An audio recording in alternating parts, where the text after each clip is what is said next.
Bonjour et bienvenue.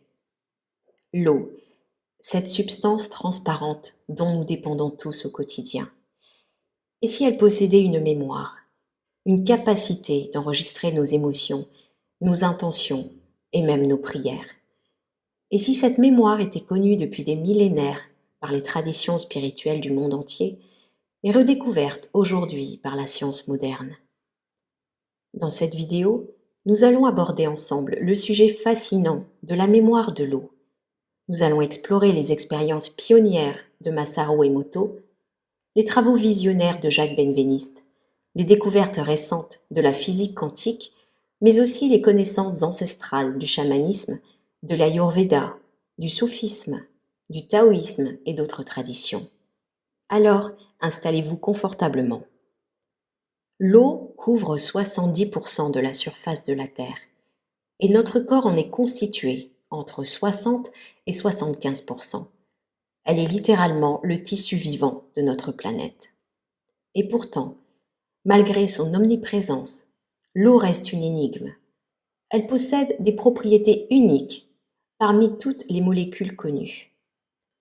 Elle peut stocker de l'information sous forme vibratoire, elle change de structure en fonction de son environnement, elle réagit aux ondes, à la musique, aux champs électromagnétiques. Elle transmet les messages chimiques dans le corps humain et surtout, elle semble sensible à l'intention humaine. Et c'est cette dernière dimension qui intrigue autant les scientifiques que les chercheurs spirituels. Impossible d'évoquer la mémoire de l'eau sans parler du chercheur japonais Masaru Emoto. Dans les années 90 et 2000, Emoto a mené une série d'expériences devenues célèbres. Il exposait de l'eau à des mots, des musiques, des prières ou des intentions, puis il observait les cristaux formés en la congelant. Des mots comme amour, gratitude, paix formaient des cristaux d'une beauté parfaite, géométrique, harmonieux. Des mots comme haine ou je te déteste ou encore des insultes donnaient des cristaux chaotiques, difformes ou parfois aucune cristallisation stable.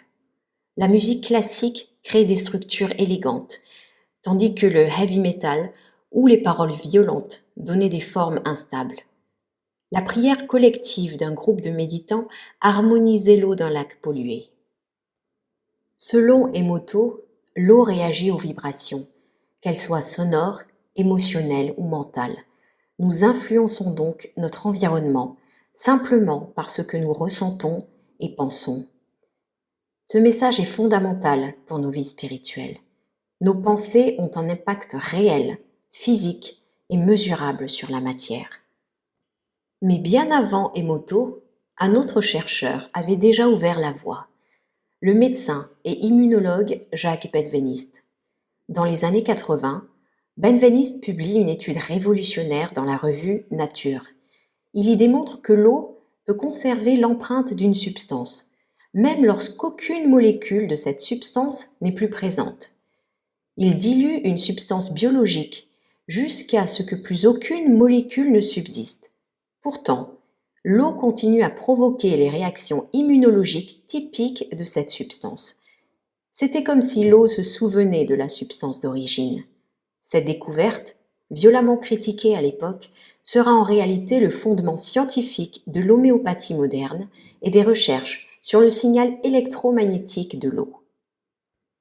Après son décès, ses travaux seront repris par d'autres chercheurs, notamment par le professeur Luc Montagnier, prix Nobel de médecine pour la découverte du VIH. Montagnier confirme que l'eau émet des signaux électromagnétiques lorsqu'elle est imprégnée d'ADN, même à de très hautes dilutions. Aujourd'hui encore, ces résultats sont étudiés à la frontière entre biologie, physique quantique et information vibratoire. Depuis une trentaine d'années, la science avance à grands pas dans la compréhension des propriétés de l'eau. Des chercheurs comme Giuliano Preparata, Emilio Del Giudice ou le professeur Gerald Pollack ont montré que l'eau forme des zones de cohérence où les molécules vibrent à l'unisson. Ces zones peuvent stocker de l'information, elles réagissent aux champs électromagnétiques et elles peuvent transmettre des signaux à distance. Le professeur Pollack, notamment, a mis en lumière la fameuse quatrième phase de l'eau, appelée Exclusion Zone Water, une forme structurée et hautement chargée qui se comporte comme un véritable réseau d'informations. De nombreux physiciens et biochimistes considèrent aujourd'hui que l'eau fonctionne comme un réseau de fréquences, comparable à un disque dur biologique. Cette idée rejoint exactement ce que les traditions spirituelles affirment depuis toujours. Bien avant nos instruments modernes, les sages, chamans et mystiques avaient compris que l'eau n'est pas un simple liquide, mais une force vivante. Voici un tour d'horizon des traditions les plus emblématiques. Dans la plupart des cultures chamaniques, l'eau est un esprit. Elle possède une conscience. Elle garde la mémoire des lieux, des ancêtres et des événements. Elle purifie les énergies et l'aura humaine. Les chamans utilisent l'eau dans des rituels pour extraire les énergies stagnantes, transmettre des prières ou des intentions et harmoniser les corps subtils. Dans la tradition chrétienne, les textes bibliques parlent constamment de l'eau. Le baptême, l'eau bénite utilisée pour chasser les influences négatives, les ablutions, les miracles liés à l'eau. Lorsqu'un prêtre bénit l'eau, il programme littéralement sa structure vibratoire avec une intention sacrée. La science moderne rejoint donc cette pratique ancienne. Dans l'islam mystique, le soufisme, l'eau est un symbole de la conscience divine qui prend forme. Elle reflète l'état intérieur de celui qui la touche ou la boit. Elle absorbe la vibration des prières et des versets sacrés. Beaucoup de soufis récitent des prières directement au-dessus d'un récipient d'eau pour lui transmettre une énergie de guérison. En Inde, l'eau est considérée comme vivante et chargée de prana, l'énergie vitale. Selon l'Ayurveda, l'eau exposée au soleil ou à la lune se charge en énergie cosmique. Lorsqu'elle est stockée dans du cuivre, de l'argent ou de l'or, elle change de propriété et elle absorbe les mantras et les intentions. Le rituel de l'eau solaire ou de l'eau lunaire est encore pratiqué aujourd'hui pour harmoniser le corps.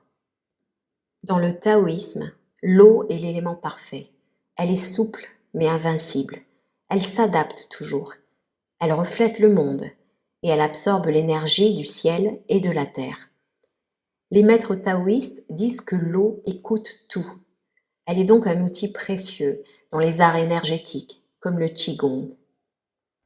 Donc, puisque l'eau stocke les vibrations, elle influence notre humeur, notre niveau d'énergie, notre santé, notre système immunitaire et même notre état émotionnel.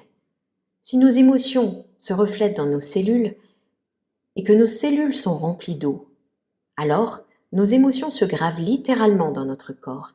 L'eau de notre organisme devient le journal vivant de nos pensées.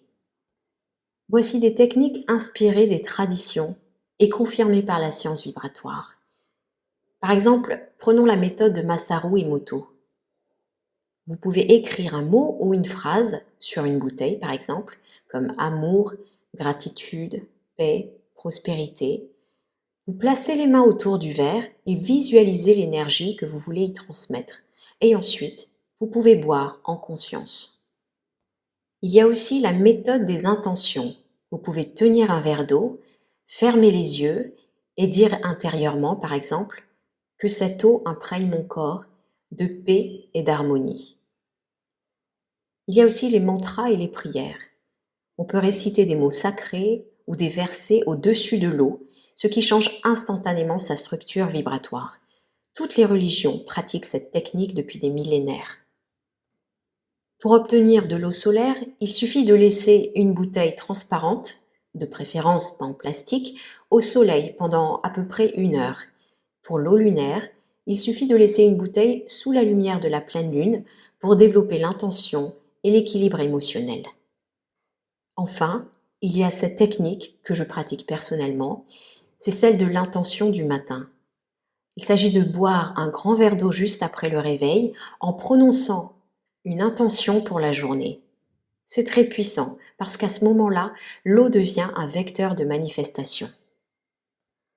Dans certaines recherches en hôpitaux, certains médecins observent que les patients qui boivent de l'eau structurée récupère plus vite, que les émotions négatives accélèrent la déshydratation cellulaire et enfin que l'eau exposée à la musique stimule la régénération cellulaire.